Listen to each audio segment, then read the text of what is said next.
Pero bueno, mi idea hoy es hacerle una presentación sobre la situación económica, para eso me pidieron que venga.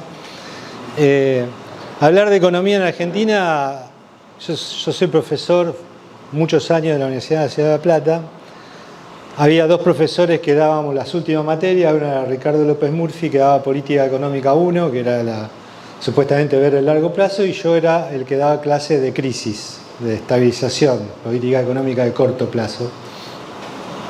Y en general yo le decía a mis alumnos, yo sé que ustedes tienen el problema, que ahora van a la casa, hablan con la familia y ustedes sienten que cualquier miembro de la familia sabe más de economía que ustedes porque está en la calle, toma decisiones y no está estudiando 250 papers para aprobar mi materia, digamos, ¿no? Y esa idea de que los argentinos entendemos mucho, yo la tengo que tener en cuenta cuando hablo con ustedes porque, digamos, tengo que tratar de diferenciar el producto, ¿no? De tratar de hacer algo que les ayude a esa toma de decisiones diarias que todos los argentinos tenemos que hacer en contexto de alta volatilidad. Y mucho más cuando estamos en una situación, en una coyuntura crítica, muchas veces estamos en coyuntura crítica, pero ahora estamos en una coyuntura crítica con un nuevo gobierno y hay que tratar de tener por lo menos un juicio de valor de qué puede pasar con este nuevo gobierno y este intento de resolver problemas que tiene el presidente Milei, o la idea que tiene el presidente Milei. Yo le decía anoche a los amigos que digo, mira, me cuesta criticar porque soy amigo de Milei, me tiene bloqueado igual, como a todos los amigos que bloqueo, yo soy uno, me tiene bloqueado de Twitter, no de WhatsApp, con lo cual el WhatsApp todavía me lo contesta. No podés subir el volumen porque yo no puedo estar con el micrófono, no soy cantante. Entonces me cuesta criticarlo y aparte porque creo que por primera vez en la Argentina, en mucho tiempo, tenemos un gobierno, por lo menos un presidente, que quiere resolver los problemas. Y eso yo creo que hace a cualquier juicio que tengamos nosotros sobre él o sobre el futuro nuestro, tenemos que tenerlo adentro, incorporado. Tenemos un gobierno que por primera vez quiere resolver problemas. Después nos podemos poner de acuerdo si nos gusta la forma en que los quiere resolver. Y si va a poder hacerlo siguiendo esa forma, ¿sí? Pero ese es un cambio notable, no es que lo estamos metiendo abajo de la alfombra, no es que lo estamos pateando para un costado e ignorando. Están los problemas y dice, bueno, vamos a resolverlo, ¿cómo hacemos? Y después ahí nos podemos poner de un lado o del otro, pero la voluntad existe. En términos económicos, en general, cuando uno analiza estos casos, desde los 1930 para acá, se llama cambio de régimen. Es como cambiar la geografía, cambiar el juego, digamos, ¿no? Empezar una cosa nueva. Y por lo general esos cambios de régimen, ya si tiene para alumbrar esto. No lo toma. Ok. Tiene tres características o tres componentes. Tienen un programa de estabilización, o sea, atienden el corto plazo. Tienen un programa de reformas, atienden el largo plazo. Y la Universidad de La Plata es muy buena, entonces muchos deberían haber estudiado en La Plata. En economía tenemos las dos cosas, corto plazo y largo plazo cuando vemos política económica. Y tercero, anuncios de alto impacto. ¿Sí? Qué sé yo, en la época de Menem, ramal que corta, ramal que cierra, o vamos a privatizar todas las empresas públicas hoy. Digo, siempre hay algún anuncio que te diga, che, la verdad que esto, o el que piquetea no cobra. Siempre tenés que meterle un condimento de que dé una señal muy rápida de que están cambiando, quieren hacer algo distinto. Ahora, cambio, esta idea de cambio es siempre sinónimo de conflicto. No puede haber cambios sin conflicto. En tu empresa, en tu familia, en tu vida personal, quiero cambiar. Bueno, es conflictivo, no es fácil. ¿Sí? Entonces, lo que primero que tenemos que entender es que cualquier cambio de régimen están muy documentados en toda la historia económica. La primera vez que se usó ese nombre se usó para las políticas de salida de la crisis de 1930 en Estados Unidos con Roosevelt y demás, se lo llamaba cambio de régimen, ¿sí? Y era tratar de decir, hagamos un shock, choquemos a la gente, decimos, che, mirá que esto cambió por completo, estamos en una nueva cosa, ¿sí? Y tenés que ir viendo cómo armás esto. Ahora, en general un programa económico tiene 5 componentes. Uno es el diagnóstico. Bueno, eso es parecido para un ingeniero agrónomo, ¿no? Llegás, diagnóstico. Después tenés que diseñar el programa. ¿Cuánto de cada cosa uso? Después lo tenés que implementar. Pasaste la etapa de diagnóstico, el diseño, tenés que ir al terreno, ¿no? Es decir, lo implemento, ejecuto. Después tenés que comunicar. ¿Y a quién? Y a los stakeholders, ¿no? A los que están ahí, es decir, a los involucrados de alguna manera, a los accionistas, al dueño del campo, al que tiene que hacer las aplicaciones. Bueno, en la economía es lo mismo. ¿Sí? Tenés que comunicar. De hecho, yo le contaba a Daniel hoy que una entrevista que le hizo Carlos Pañi a Fernando Henrique Cardoso sobre cómo Cardoso cambió Brasil, ¿sí? El presidente Cardoso le dijo a Pañi, mire, porque le dijo Pañi, le dice, usted que cambió Brasil, no, espere. Yo tenía un presidente de Banco Central que sabía mucho, un ministro de Economía que sabía mucho, y a mí me mandaban a hacer lo que yo sabía hacer, que era hablar. El tipo es un gran orador, un gran comunicador, y Cardoso acuñó esta famosa frase de que gobernar es comunicar. ¿Sí? Y ahí es donde yo diría, ¿el gobierno qué tiene? Y mira, la verdad que tiene el diagnóstico correcto, es mi opinión, podemos disentir. Tiene un diseño correcto, no está comunicando muy bien y todavía no arrancó la etapa de implementación. O sea, como que todavía está ahí diciendo, hoy nos enteramos, por ejemplo, y esto es muy importante y lo voy a decir varias veces a lo largo de la charla, es que se volvió a postergar el aumento tarifario. Usted mirá, menos mal. Sí, depende. Porque acuérdense que Milei y Caputo dijeron durante mucho tiempo vamos a hacer todo lo más doloroso al principio y rápido. Y él decía, vamos a ajustar todos los precios muy rápido. ¿Por qué? Pues no es porque es Milei. Porque Milei, como todos los economistas, sabemos que si postergás lo doloroso y sobre todo si postergás las correcciones de precios, la respuesta de todos nosotros va a ser, pero ¿cuándo van a aumentar las tarifas? Ahí, mirá, una parte aumenta ahora, otra parte, la audiencia se va a hacer recién el 29 de febrero, o sea, en febrero no hay aumento de tarifa de gas. Va a pasar para marzo, pero no es tan rápido. Entonces, ¿qué vamos a decir? Y la verdad que los índices de precios que pensábamos que iban a saltar todos en enero, febrero, y ahora ya hay una parte que va a llegar en marzo.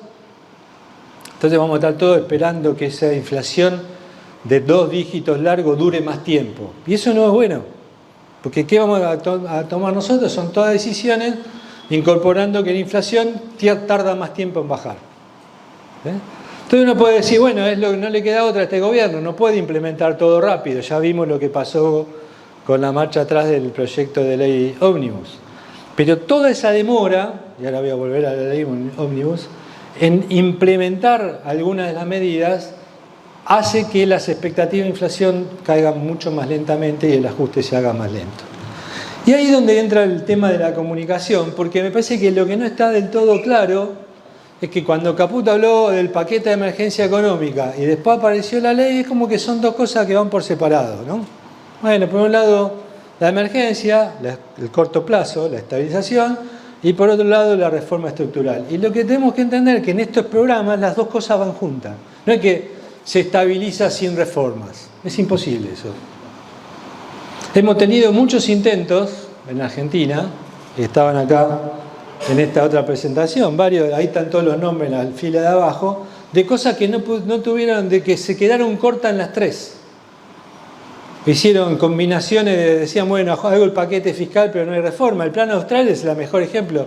Hay un libro muy interesante que el que le guste la historia y tenga tiempo de leer libros de historia argentina económica, un libro que se llama Diario del Quinto Piso, porque el quinto piso es el Ministerio de Economía, donde funciona el Ministerio de Economía, donde está el ministro, Diario de una temporada del Quinto Piso, que cuenta la historia del Plan Austral.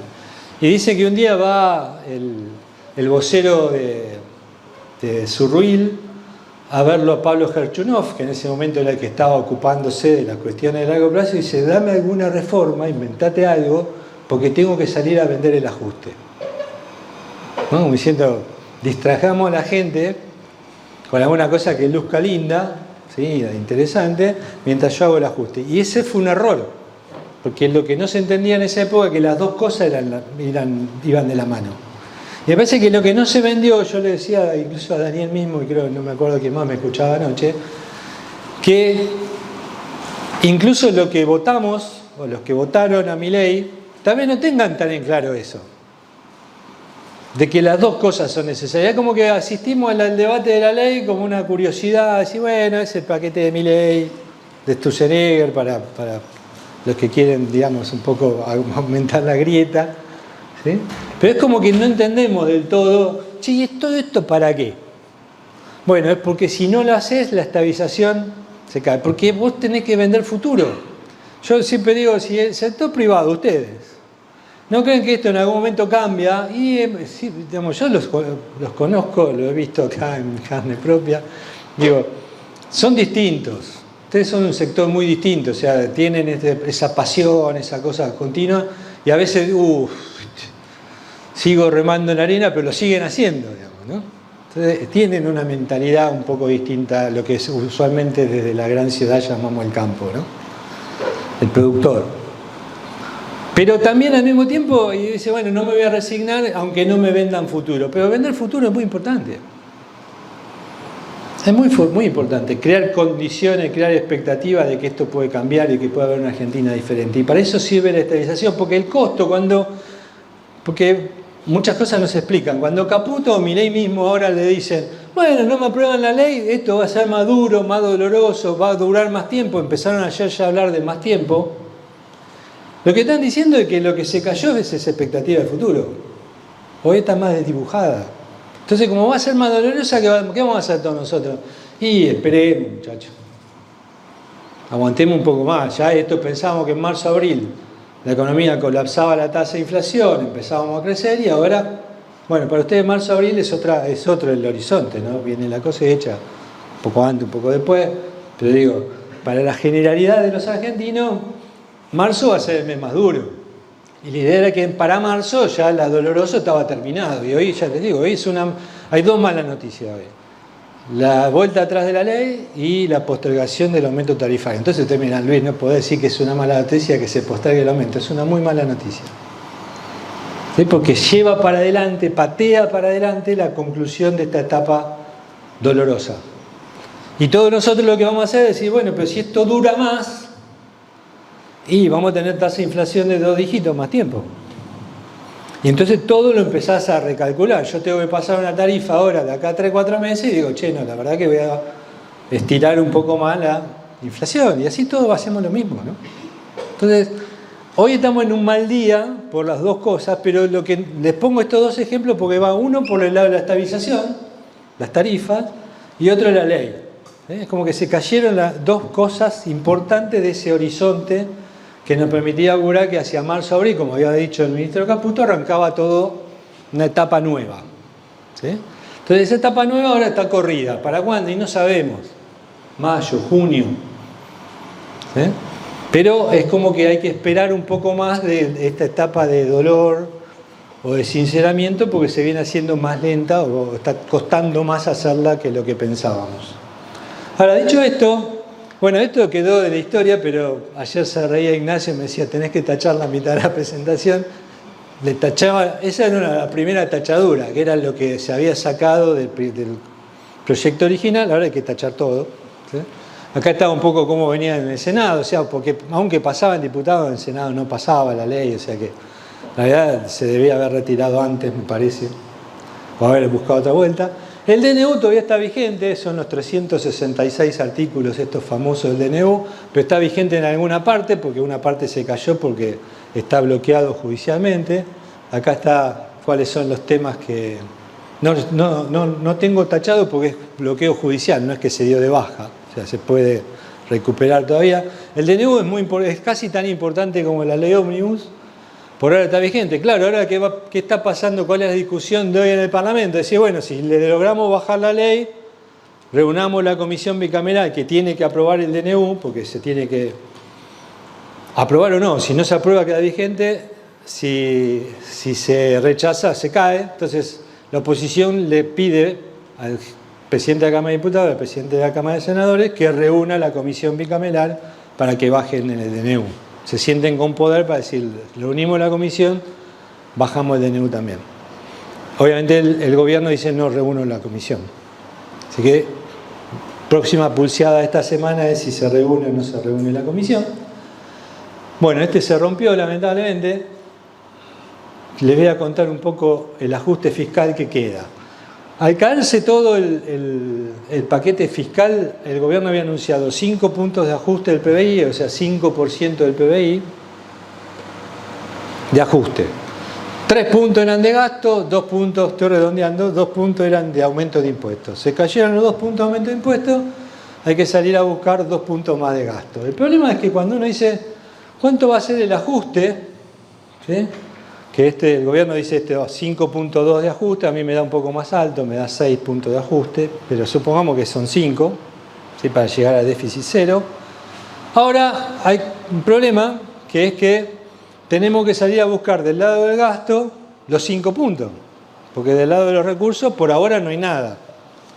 El gobierno dice, yo no cambié la meta, va a ser déficit cero, voy a bajar el gasto. Entonces cuando uno mira el gasto, y esta es una cosa que por ahí no todos tienen en claro los números, es que cuando uno mira el gasto total de Argentina son 20 puntos, estoy hablando del sector público nacional, o sea del gobierno, lo que maneja Milei son 20 puntos del PBI, 20.8, y las provincias son 14.5. O sea que cuando uno dice voy a bajar 5 puntos del gasto, son 5 puntos sobre 20, 5 de 20. O sea, estamos hablando de que de repente tenés que bajar o salir a buscar, ¿sí? Un número que es bastante complejo. O sea, si tengo que salir a buscar 25% de todo el gasto público, bajarlo. No es que estamos hablando en el margen, ¿no? Entonces uno dice, che, ¿y en qué gastamos?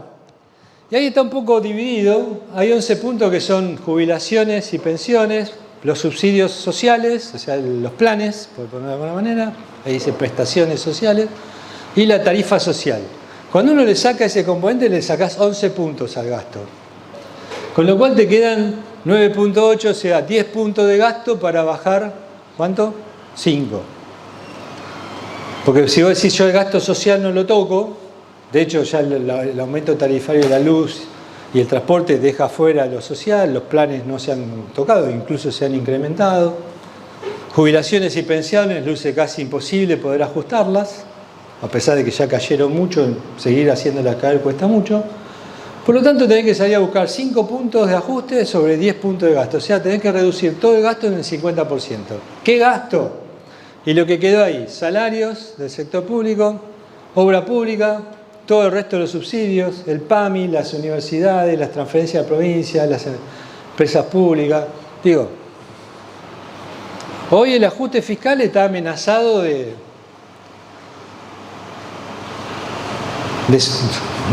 vida, ¿no? Es como que si el gobierno no cuenta rápido cómo va a ajustar, empieza a haber un problema. ¿Y cuál es el problema? El problema es decir, y lo habrán escuchado, si lo escucharon en la radio o leyeron en algún diario, ya empieza a haber esta idea de que parte del ajuste se va a hacer con inflación.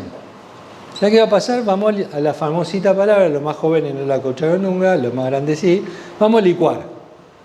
¿Qué significa licuar? Voy a aumentar el gasto por abajo de la inflación. Vieron que no se aprobó un presupuesto para este año. Está el presupuesto del año pasado que se ajusta por inflación. Basta con que alguna partida no se ajuste para que vos hagas el ajuste. O sea, simplemente licuás en términos reales, en términos de poder adquisitivo, el gasto. Es transferir lo mismo en términos nominales, pero con eso haces mucho menos, ¿no? Y como la recaudación aumenta en términos nominales con la inflación, haces el ajuste. Entonces, el gran problema es que cuando aparece la palabrita licuación, ¿qué pasa con todos nosotros? Decía, che, entonces vas a necesitar que haya inflación para hacer el ajuste fiscal. Y si todos pensamos en que hace... Melconian fue el primero que lo dijo, ¿no? ¿Se acuerdan que Melconian dijo el plan licuadora? ¿Por qué? Porque dijo, esto no se va a poder hacer, es imposible juntar tanta plata por el lado del gasto, van a licuarlo. Ahora, cuando todos empezamos a pensar de que se va a licuar el gasto, que va a hacer falta inflación para licuarlo, ¿qué hacemos todos? Y lo mismo que antes. Vamos a tener una tasa de inflación más alta durante más tiempo. Y entonces ahí empiezan las dudas, digamos. Empiezan las dudas de si esto cierra. Entonces el gobierno por ahora se comporta con cierta ambigüedad, alimenta la ambigüedad, no nos cuenta todo. Yo creo que eso se tiene que terminar rápido. Vamos a ver cuando vuelve Milei qué hace. ¿Sí? ¿Qué Milei vuelve? Pero es clave que empiecen a contarnos un poco mejor cómo sigue, porque si no, esa ambigüedad no es constructiva. En economía hay todo un capítulo, una literatura muy frondosa de los años 80 para acá, porque una gran cantidad de economistas empezaron a sugerir que la ambigüedad era constructiva. O sea que no estaba bueno contarle a la audiencia, a la opinión pública, todo lo que alguien piensa hacer. Entonces se inventaron un montón de teorías, incluso hasta hay una teoría que se llama la teoría Maradona de las tasas de interés, donde dice que, vieron que hay un comunicado todos los meses de que el Banco Central cuenta qué va a hacer con las tasas de interés, acá en todo el mundo, ¿no? Bueno, hay una mitad de biblioteca que dice que eso no hay que hacerlo, y el ejemplo que se pone es el gol de Maradona de los ingleses, donde si ustedes ven la trayectoria de Maradona es una línea recta. Pero como los ingleses pensaban que iban a ir para un lado o para el otro amagando, los defensores salían para un lado o para el otro, aunque Maradona siempre iba derecho con la pelota. Entonces lo que dicen los tipos estos es, si no hace falta que cuentes tu amague previamente. Vos, el mercado se va a ir moviendo y acomodando, vos tenés que tener claro a dónde querés ir. Y no lo tenés que contar. Entonces, está toda esta literatura, el Toto Caputo, y yo creo que Milei hoy están más de la idea esta de cierta ambigüedad, no contar demasiado, ¿sí? Y simplemente decir, yo sé cómo se hace, sé lo que tengo que hacer, ustedes confíen que lo voy a hacer. Yo no sé eso si dura mucho. ¿Sí?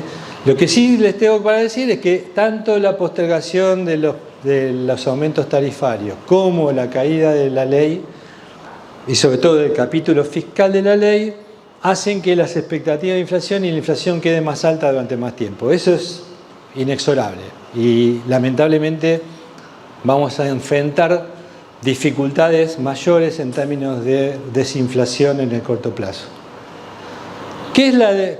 Acá hay muchos datos, voy a ir rápido, después de la presentación, el que quiera tener los números, pasásela a quien lo quiera.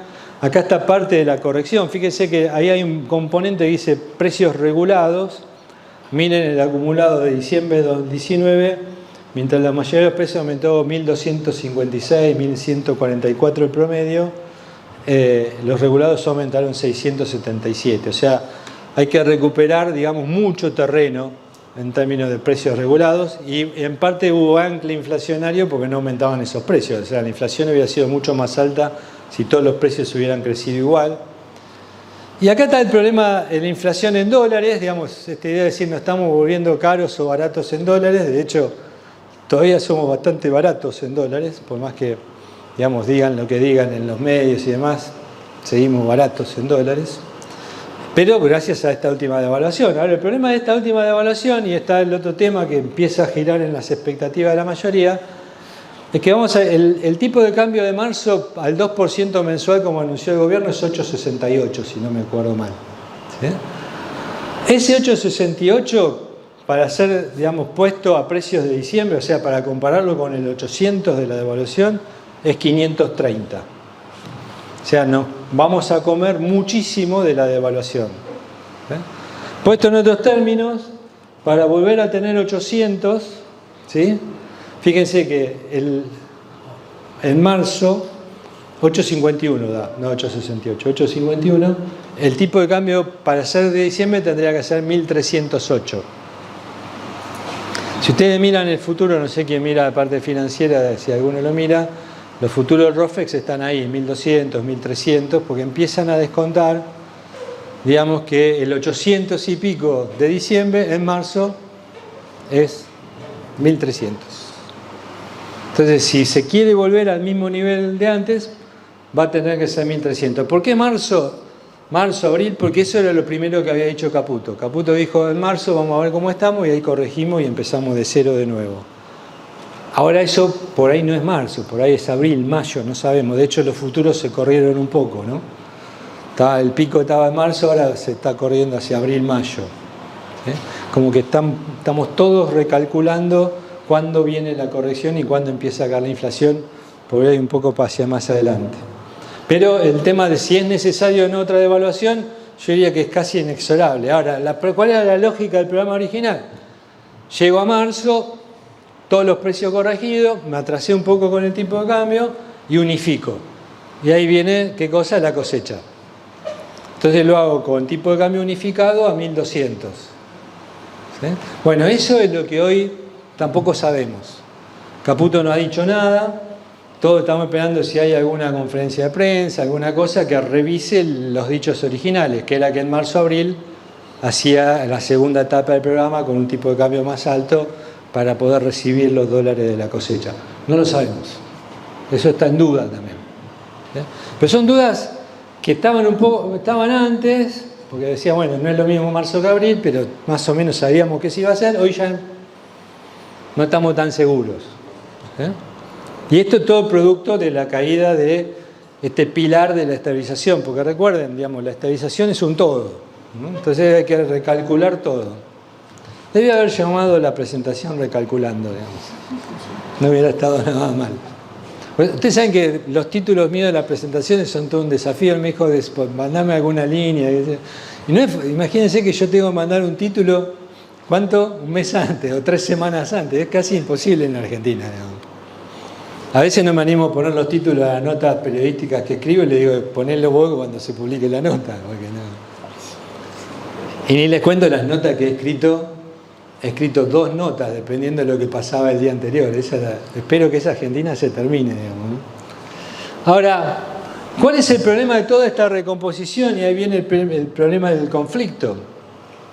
En general, los programas como el de Sergio Massa, que atrasaban las correcciones de precio dativo, pateaban el problema para adelante, lo que no se atrasaba era el salario.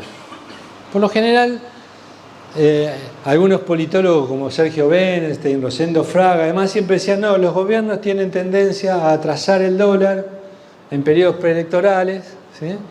Y eso, digamos, en general paga. ¿Por qué? Porque la idea era que se atrasaba el dólar, todos los precios atados al dólar se atrasaban, pero el salario no. El problema es que este experimento, si querés, de los 4 años de Alberto Fernández fue distinto. ¿Sí? Y en realidad viene de hace bastante más tiempo la caída del salario. Fíjense, esto es salario contra inflación del 2012 para acá. Las barritas hacia abajo es que el salario perdió con respecto a la inflación. Fíjense que, salvo 1 o 2 años, siempre perdió el salario contra la inflación. Y esto es salario. Si uno toma ingresos de los argentinos, da mucho peor. ¿Sí? Porque este es el salario registrado. Si pones la parte de salario no registrado, que acá se ve, fíjense que es mucho más fuerte la caída. Entonces, ¿cuál es el problema? De que hay que hacer todo el sinceramiento de precios, hay que hacer el ajuste fiscal sobre salarios ya muy deprimidos, sobre el poder adquisitivo del salario deprimido. ¿Y eso de qué resulta? Mucho más conflicto, mucho más difícil aguantar el ajuste, más difícil incluso apoyarlo. Esta es la cantidad de personas en situación de pobreza. Imagínense, escuchan los datos todo el tiempo. Ahí está la idea que entre 0 y 14 años la pobreza llega al 56% de los niños, 13,6% de indigencia en esa franja etaria. Y esto déjenme hacerle una reflexión porque voy a ser un poco antipático. No con el sector ni con ustedes en particular, pero en general. ¿Sí? Cuando uno vio que en Argentina tenemos esta tendencia sistemática a hablar de los jubilados, ¿no? Es decir, no, los jubilados, los viejos, hay que ayudarlos, hay que protegerlos, hay que darle plata, Entonces, cuando uno mira esto, estos son los mismos datos en el INDEC. O sea, el INDEC publica 2 planillas. Esta que está acá arriba, que es la que habla todo el mundo, 56% de los chicos de Argentina son pobres, y publica esta que acá abajo. Cuando uno mira esta de acá abajo, hace una pregunta muy fácil en INDEC, es la misma encuesta. De cada 100 pobres, en franja etaria, ¿cuánto encuentro? Entonces separás a todos los pobres, ¿sí? Y decís, bueno, agarro 100 de todos esos pobres y me fijo las edades. Entonces cuando vas ahí encontrás que hay 32 que tienen entre 0 y 14 años, 26 entre 15 y 29, 38 entre 30 y 64. Esto es muy jodido porque hay muchos pobres de gente que puede laburar, porque está entre 30 y 64 años, la edad más productiva de los argentinos, de cualquier nacionalidad. Y fíjense que de 65 años o más hay solo 5 pobres. O sea, de 100 pobres, solo 5 son jubilados, por decirlo de alguna manera, o están en edad de jubilación. Solo 5 de 100. ¿Dónde está concentrada la mayor cantidad de edad dentro de los pobres? 15 a 29, 30 a 64. Y los niños. Si casi que eso da un tercio, ¿no? Si te olvidas de los 5 de más de 65. Entonces cuando uno dice, che, prioridades de gasto, somos nosotros los que votamos, votamos a nuestros diputados para que ellos después levanten la mano y digan cuáles son las prioridades de gasto en Argentina. Cuando ustedes ven eso, ¿qué opinan? Eso cambia mucho, ¿no? La visión que tenemos de dónde tiene que estar el gasto. Y hay una cosa que es lo duro, ¿sí? Porque es un masazo para todos nosotros. Hay otra pregunta que nos podemos hacer ahí. ¿Por qué hay tan pocos gente vieja entre los pobres? ¿A alguno se le ocurre una respuesta? Porque los pobres viven menos. Los pobres no llegan a viejo. Entonces cuando uno discute, y ahora en el Parlamento que todo el mundo discute, y los jubilados, y los viejos, y la plata, y los recursos, y que para dónde la vamos a poner, qué sé yo, esto es tremendo. Porque cuando yo miro que en esta edad, entre 0 y 29 años, digamos, está tan concentrada la pobreza, hay tantos pobres de esa edad, ¿sí? Lo que estamos diciendo es que en el futuro va a haber muy pocos viejos. Porque si vos no gastás ahí, esa gente no tiene salud. Primero, no tiene la educación necesaria para poder cuidar su salud y su alimentación. Y segundo, no tiene los recursos tampoco para hacerlo. Entonces el Estado debería empezar a pensar de que tal vez hay que cambiar la lógica del gasto. Entonces decir, che, ¿dónde gastamos? ¿Dónde ponemos la plata? ¿Dónde ponemos el discurso incluso, no? Porque es muy lindo, yo también, ¿viste? A mí me encantaría tener mis padres vivos, mis abuelos, que yo no tengo a nadie. En mi familia somos mi hermano y yo y mi familia, digamos, ¿no? No tengo viejos en mi familia. Pero digo, esto es un tema, ¿no? Y es un debate que hay que darse, y sobre todo en estos tiempos nos dice, che, no hay plata. Bueno, pero ¿para qué? ¿Cómo la gasto? ¿En cuáles son las prioridades, digamos, del gasto? Y ese es un debate que todavía está pendiente. Es como un debate que no nos queremos meter porque es durísimo. Es durísimo. Yo tuve la suerte de viajar mucho por Latinoamérica y veo países como Colombia, Perú y demás, donde vos escuchás al ministro de Salud, al ministro de Educación, al ministro de Economía, del único que hablan son de los chicos. Del único que se habla. Los tipos te dicen, tenemos identificado hasta el último tipo que no recibió leche materna en tal ciudad, en tal lugar, en tal pueblo. Lo tienen el mapita, te lo muestran. Digamos.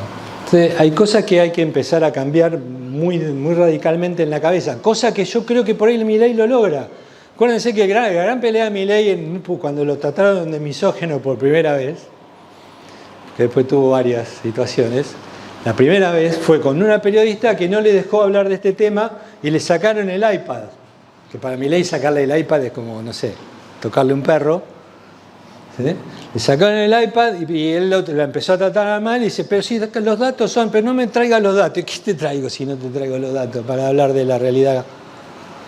¿No? Y él quería contar que este tema. Entonces, me parece que hay toda una cuestión ahí de docencia también que hay que profundizar a la hora de definir estos paquetes de ajuste, digamos que, che, no hay plata. Para terminar, bueno, acá están datos de distribución de ingresos. ¿Cuánto le puede durar la luna de miel a Milei? Esta es una encuesta que hizo a fin de año Jacobe. Yo lo llamé el otro día y me dijo que todavía la va a hacer ahora de vuelta, pero que estaba vigente por los focus group que hace, qué sé yo. Donde dice, bueno, ¿cuánto podés aguantar? ¿Cómo estamos?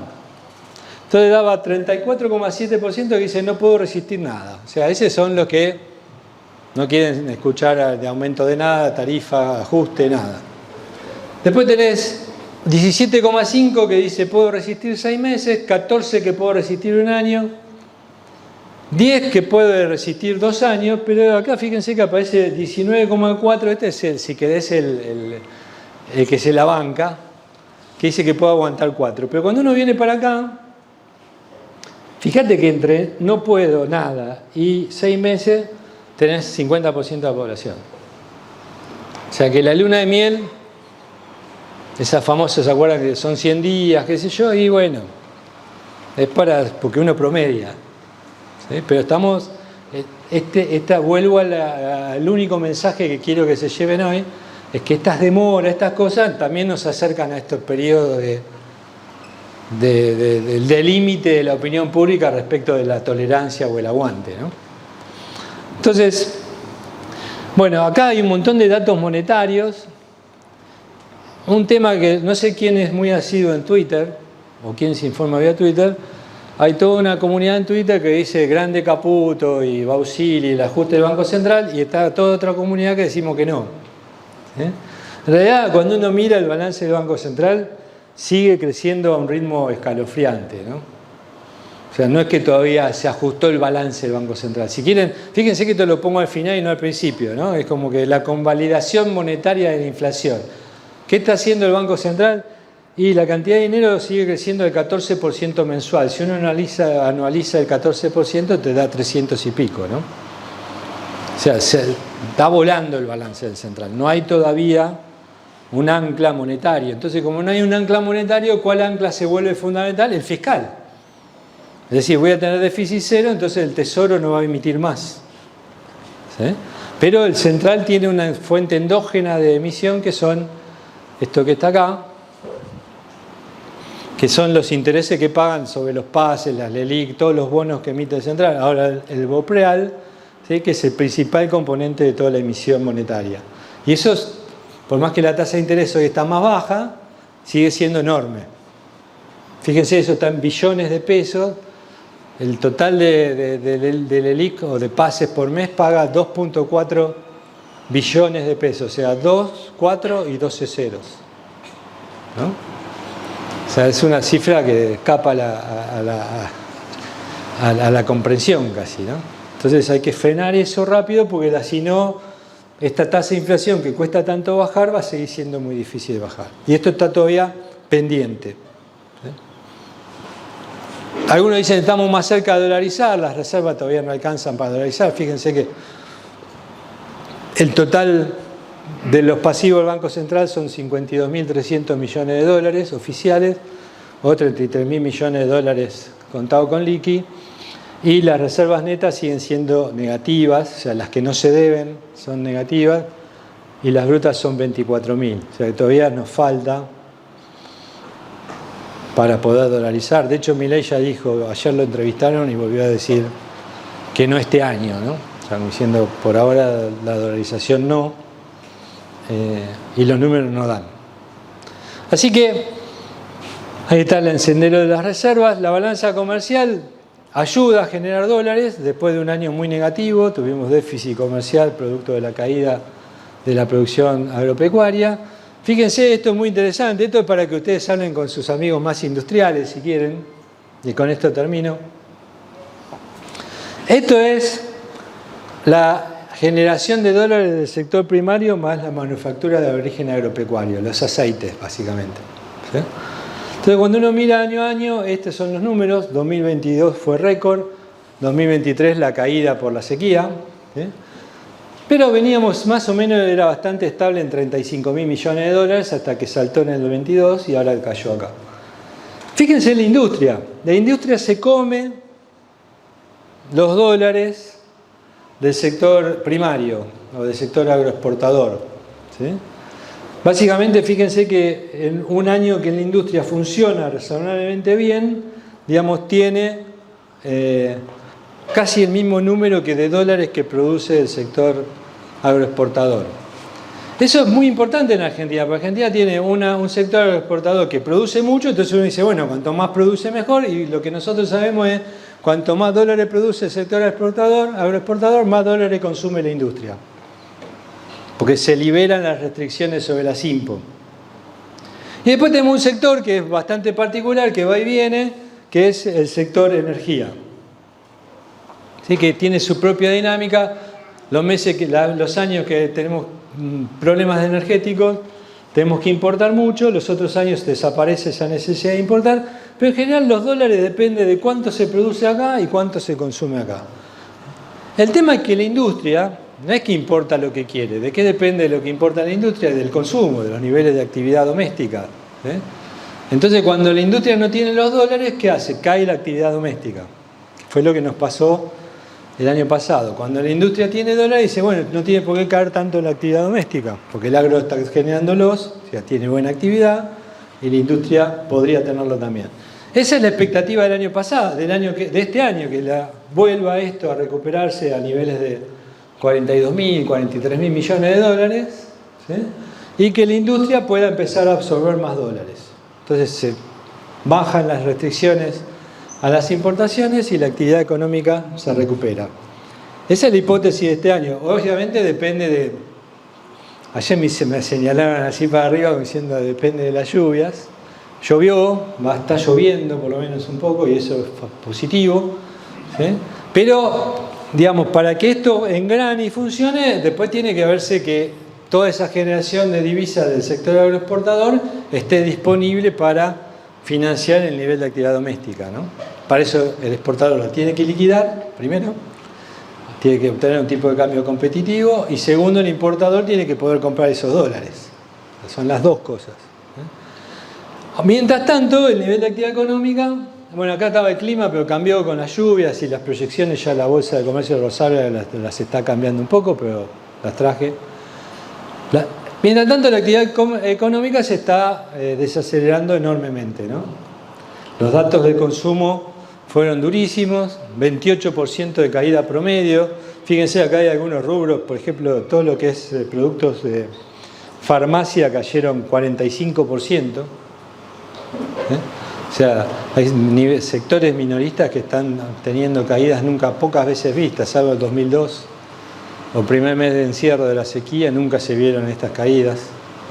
Son caídas impresionantes de la actividad económica, con una cosa muy preocupante que también enero marcó una enorme caída en alimentos y bebidas. O sea, que no es que no solo no te alcanza para comprarte el desodorante o el protector solar, sino que empezás a tener problemas también para comprar comida. Eso fue lo que dio enero. Entonces, esto es un tema que va a ser difícil resolver mientras nuestras expectativas inflacionarias no caigan. El único sector que va a tener actividad positiva durante todo el año es el sector agroexportador. Y eso va a empujar hacia arriba el PBI.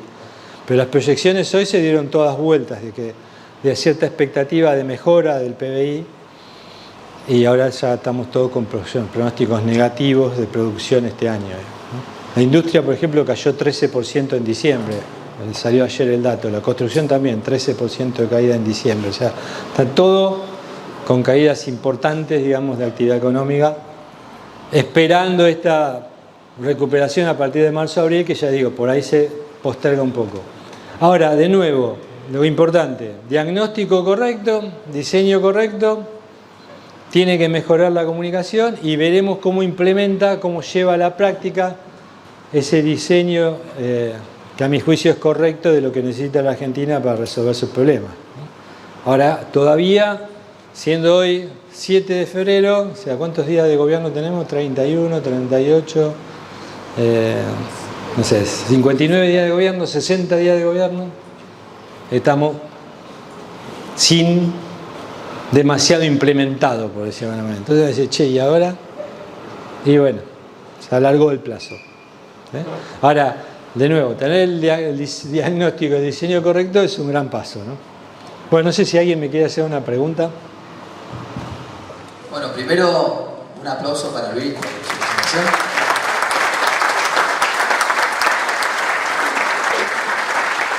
Realmente muy interesante y te agradecemos con la claridad que pudiste desarrollar todos estos temas muy complejos para los que no estamos eso espero que en tu rubro, realmente. Y para serte sincero, una de las charlas de economía tradicionales dentro del rubro agropecuario es hablar un poco de macroeconomía y principalmente de mercados, qué está pasando con los valores, los commodities y demás. Y estuvimos repensando esa posibilidad y te di la explicación desde la mesa de trabajo que organiza este campo. Vemos realmente al sector agropecuario argentino que podemos decir que está representado en el auditorio desde prestadores de servicios, empresarios agropecuarios, comercios del sector de investigación y desarrollo, instituciones nacionales, que ha tomado una dinámica, una eficiencia que al contexto internacional y a los valores se sabe ajustar ha pasado muchos periodos de precios bajos y realmente la dinámica y la eficiencia que tiene es extremadamente competitivo y sabe adaptarse muy rápido. Creo que hoy en día lo que más está afectando a la actividad económica, y que el agro no es ajeno de eso, cuando uno analiza cualquier estructura de costos de cultivos y de manejos, es la macroeconomía de la Argentina, que con una serie de impuestos y restricciones y demás, hoy nos encontramos en valores de insumos comparativos en la región extremadamente altos, vamos a ver fertilizantes, de agroquímicos y demás, que tienen una incidencia muy alta. Relacionado a esto, y para romper un poco el hielo con las preguntas, ¿cómo te imaginás el esquema de pagos de importaciones? Dicen que el primer semestre va a ser complejo. ¿Crees que es algo que puede empezar a normalizarse y que el sector del agro vea en valores, en el valor que cotizamos nosotros, que es en dólares oficiales, bajas o valores más atractivos? Especialmente me imagino hay muchos empresarios esperando toma de decisiones para compras, anticiparse, manejo financiero, que puede ser de utilidad. Yo creo que en términos de disponibilidad de dólares se va a ir normalizando, pero es clave que el gobierno vuelva a anclar un poquito las expectativas de que a partir de determinado momento, abril, mayo, hay unificación o hay alguna devaluación nueva para arrancar esa segunda etapa de la estabilización. Alguna señal yo creo que tiene que haber, porque si no la disponibilidad va a seguir siendo media corta, digamos, ¿no? Entonces va a haber que administrar para qué se usan los dólares desde el punto de vista del comercio, cosa que este gobierno no quiere hacer, no quiere volver a esta idea de comercio administrado, disponibilidad de divisas administradas. Respecto de la apertura, digamos, decir, bueno, ¿cuándo empezamos a ver precios internacionales en la Argentina medidos en dólares? Después vemos cuánto es, digamos, respecto si te sale caro o barato traducido a pesos. Yo creo que eso va a venir bastante rápido. El mejor funcionario que hoy tiene el gobierno, que más está laburando y no se nota porque es un trabajo silencioso, es el secretario de Comercio. Se llama Pablo Lavigne. Tipo súper abierto, cualquier inquietud, cosa, duda, avisás, lo vas a ver, o sea, tipo es de súper primera. Y sacó un decreto regulatorio el otro día sobre el comercio interior que es impresionante. O sea, el tipo ya empezó a laburar como que no le importa la ley, no le importa. Dice, yo voy para adelante. Yo creo que ahí va a haber muchas noticias en términos de facilidades, de sacarle un poco todo este coso de decir, che, podré, no podré, qué voy a hacer, qué no voy a hacer. En términos de Banco Central está un poco más difícil la cosa, porque todavía los dólares que se compraron, se usaron en buena medida, ¿no? Boca hacía eso. En Argentina sigue pagando deuda en dólares. Entonces se compran dólares, pero los usa el tesoro, digamos. Entonces no es que sobran dólares, por más que el Banco Central esté en la punta compradora como estuvo todo este tiempo. Ahora, eso puede cambiar si hay una buena liquidación de dólares del sector agroexportador, porque no va a ir comprando de a 100, sino que va a comprar de a mucho más. Entonces ahí se puede facilitar, por eso te decía, la industria la va a tener disponible.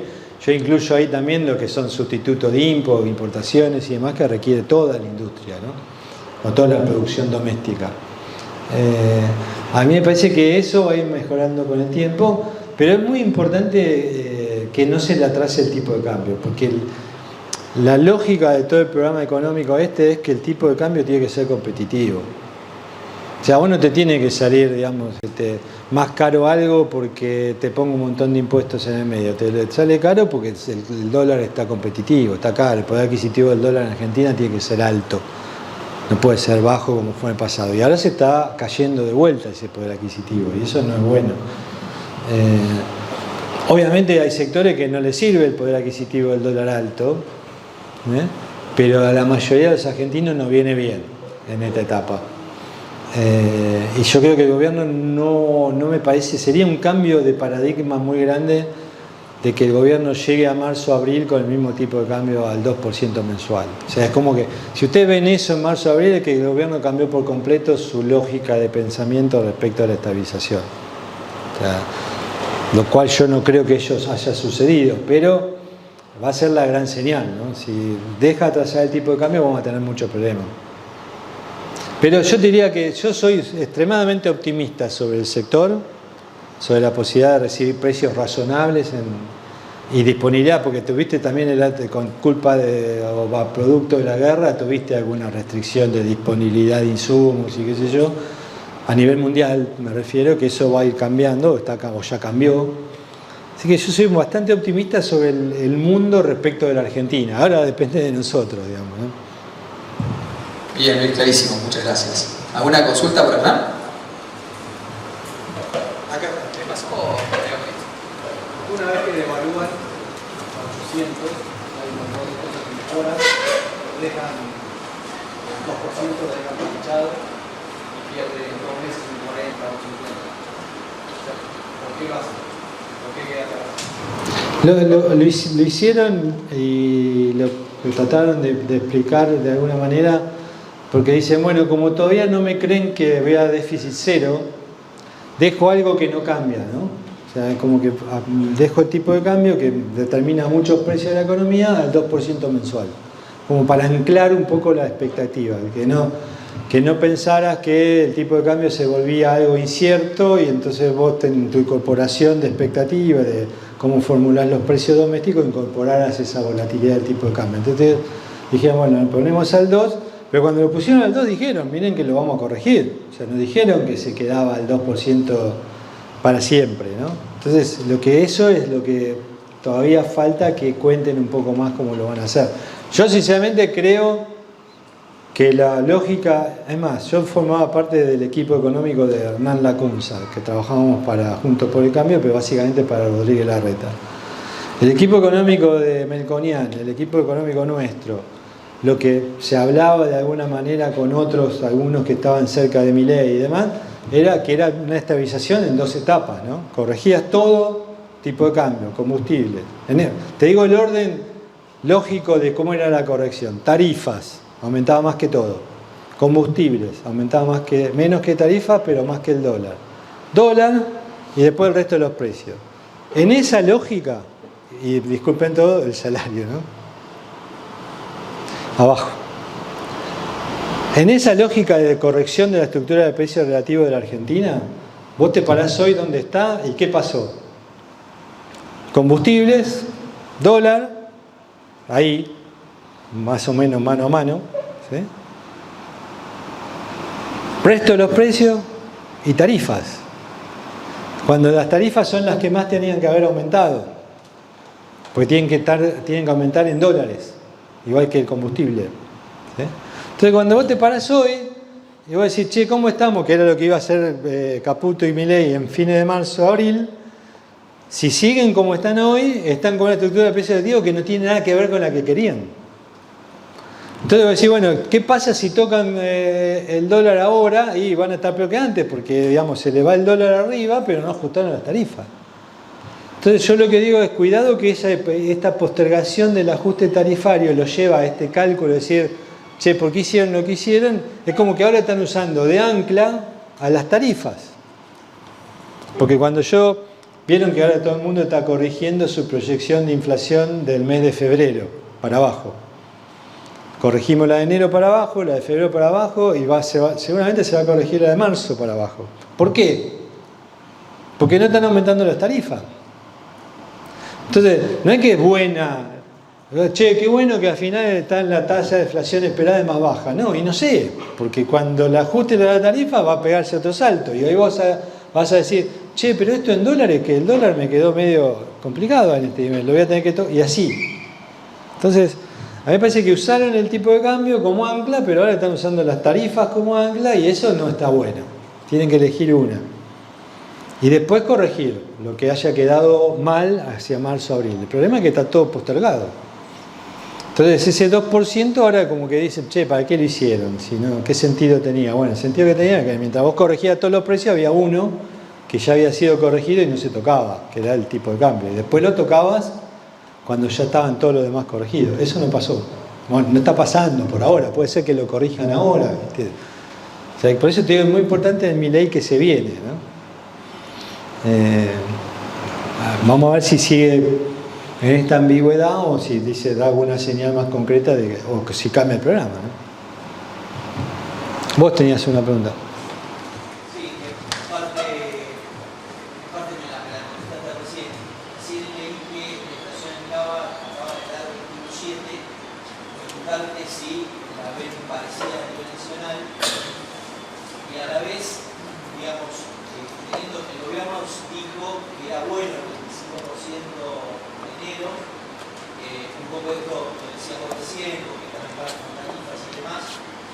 La pregunta es si teniendo en cuenta la emisión monetaria del gobierno anterior, realmente es bueno un maestro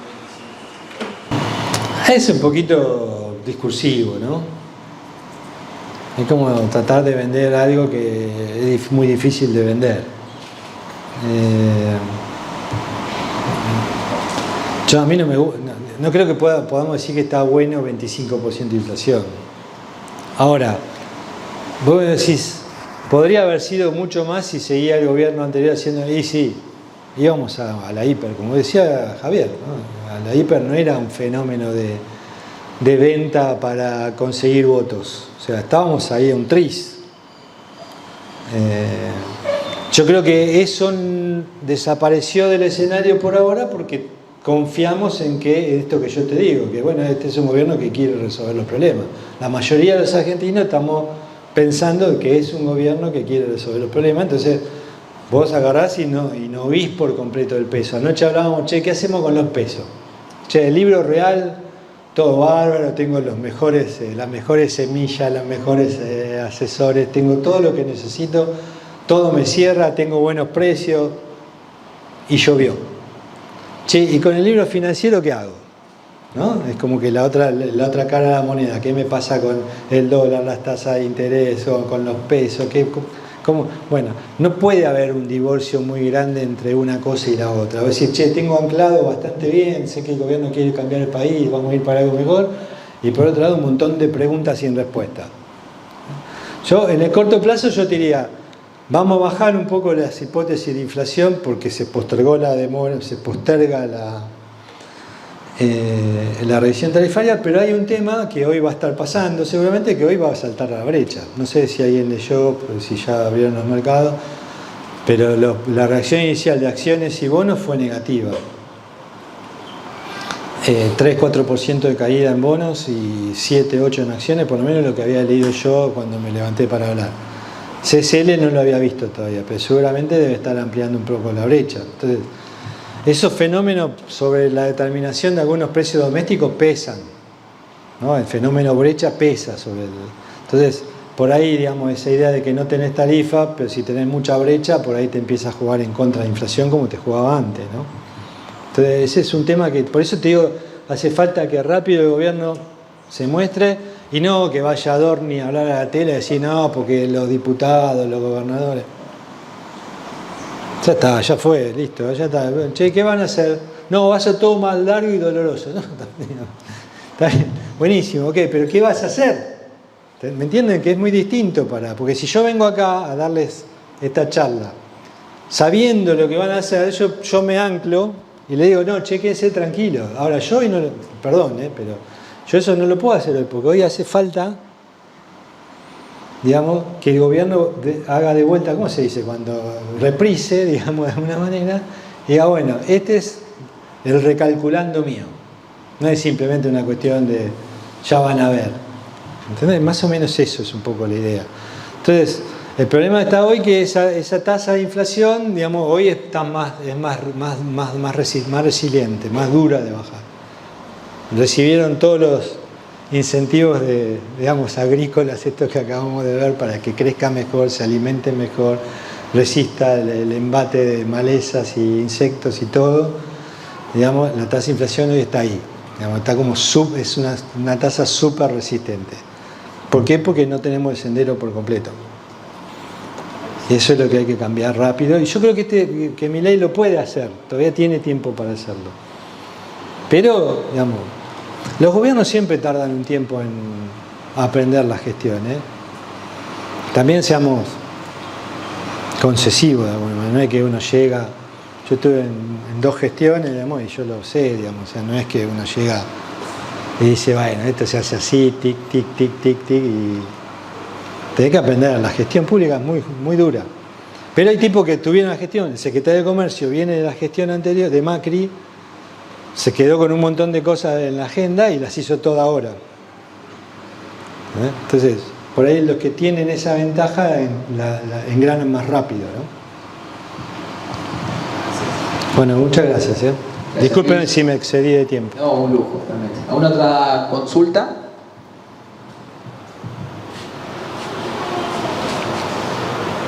Y si no hay ninguna otra consulta, un tema que no lo desarrollaste, es un poco malo, dolarización. ¿Qué opinás? ¿Cómo sería y qué implicaría? Yo soy de los que firmó, de los fracasados que firmamos la solicitada exponiendo los riesgos de la dolarización. Soy uno de los 200 fracasados. Igual mi ley me bloqueó antes que eso, pero sé que dentro de los que tienen la cabeza de los fracasados yo soy uno. ¿Por qué firmé esa solicitada? O sea, ¿cuáles son los elementos racionales en contra de la dolarización? El problema para mí de la dolarización es que esquiva el bulto del debate. ¿Por qué? Porque si yo le pregunto, el principal defensor de la dolarización no era Javier, a veces lo convencieron o se convenció un poco más tardíamente. Los primeros fueron Emilio Campo, el sobrino de Kachanowski, Nicolás Kachanowski, que escribieron un libro que se debatió mucho y se presentó en todos los foros académicos y políticos de la Argentina. Y cuando ellos arrancaban, y ahí estaba yo, cuando nos lo vinieron a presentar a Larreta y a nosotros, yo enseguida salté, que ya lo había leído el libro, que ellos arrancaban diciendo que en un país sin reglas no podía tener moneda. Entonces mi argumento es que en un país sin reglas, ¿por qué la regla de la dolarización es más fuerte que el resto? Respuesta. O sea, pongamos si querés en términos históricos, ustedes se acuerdan 2001, convertibilidad. No había un clamor masivo que había que romper la convertibilidad, que era una porquería. No era. Una gran cantidad de argentinos queríamos la convertibilidad. No es que estábamos todos en contra de la convertibilidad y que sí o sí explota. Y sin embargo se cambió. Se destruyó todo el andamiaje, la Corte Suprema después dijo que era constitucional, con lo cual, a partir de eso, vos dolarizás y al día siguiente, entre comillas, a la una cantidad de años, viene un presidente y un presidente del Banco Central y dice, che, vamos a desdolarizar. ¿Y ustedes creen que es imposible que pase eso? Entonces, ¿cuál es la respuesta de los defensores de la dolarización? No, es que son tantos los beneficios de dolarizar que la gente se va a oponer. Y entonces yo lo que voy es, hagamos todo el cambio cultural, convenzámonos y convencemos a la audiencia de que el déficit fiscal es malo, y entonces ahí vos podés decir, bueno, si haces todo lo que hay que hacer para hacer eso, ¿para qué vas a dolarizar? Si estás haciendo todo lo que tenés que hacer para evitar, o si quieren no para evitar, sino para tener una buena moneda y evitar, digamos, destruirla como la destruimos continuamente al peso. Yo escribí una nota una vez que planteaba un diálogo en el arranque que decía que llegaba el ministro de Economía, llamado por el presidente dice, mira, si seguimos así, no ganamos las elecciones, tenemos que hacer algo, empezaba a aumentar el gasto, no puedo, dice, estamos dolarizados, no tengo cómo financiarme, ¿no? Bueno, endeudate, no, tampoco puedo, ya te endeudaste tanto antes que no tengo. Entonces, bueno, mira, a mí me trajeron una idea genial. ¿Cuál es? Vamos a emitir una cuasimoneda.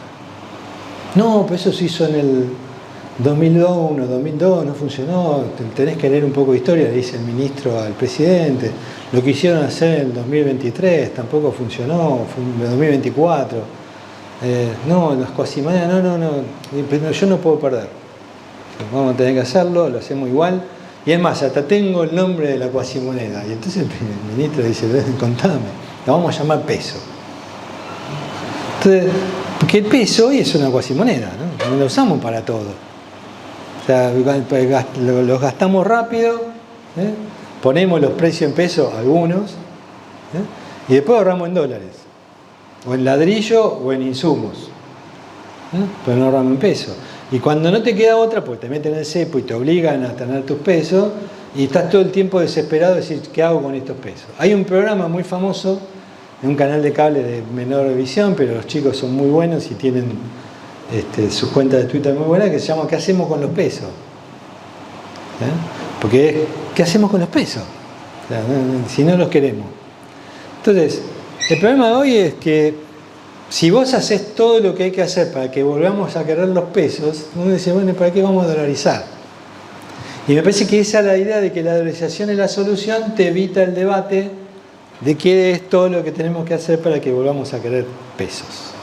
Y volvamos a tener una moneda propia, sana, estable, que se pueda hacer cálculo económico con esa moneda y se pueda ahorrar en esa moneda. Ahora, por ahí es una ingenuidad, ¿no? Decir, no, olvídate Luis, esa Argentina no existe, entonces digamos, bueno, dolaricemos. Ahora, si esa Argentina que yo creo que puede existir, no existe, y la que existe es esta, el día de mañana va a venir cualquiera y va a decir, che, lo que es este flaco con la dolarización, olvídate, a dar la vuelta. Entonces, me parece que lo planteo más desde el punto de vista de la batalla cultural, que yo creo que la de Milei ha sido fantástico, ¿no? Me parece que yo siempre ponía el ejemplo de Vargas Llosa, que Vargas Llosa en Perú nunca ganó una elección, pero el tipo cambió para siempre Perú, porque hasta cuando volvió Alan García hizo lo que dijo, lo que decía Vargas Llosa que había que hacer. Hasta Fujimori empezó a cambiar un poco sus ideas, digamos, la hija y demás. Entonces, las batallas culturales son muy importantes. Yo creo que Milei ganó, en parte, esa batalla cultural, y a mí me parece que sería un desperdicio parte del terreno ganado en ese decir, che, ¿qué tenemos que hacer? Y tenemos que tener cuentas fiscales sanas, una moneda sana, un banco central independiente. Todo esto se pierde mucho si vos decís, bueno, dolarizo porque la Argentina no da para tener moneda. Entonces a mí me parece que ese era mi punto sobre la dolarización. Desde el punto de vista cuantitativo tampoco da. De hecho, Milei ya lo vuelvo a repetir, dijo, por ahora no se puede. Bueno, Luis, muy claro. Gracias nuevamente. No, gracias a vos. Sí, saludo grande.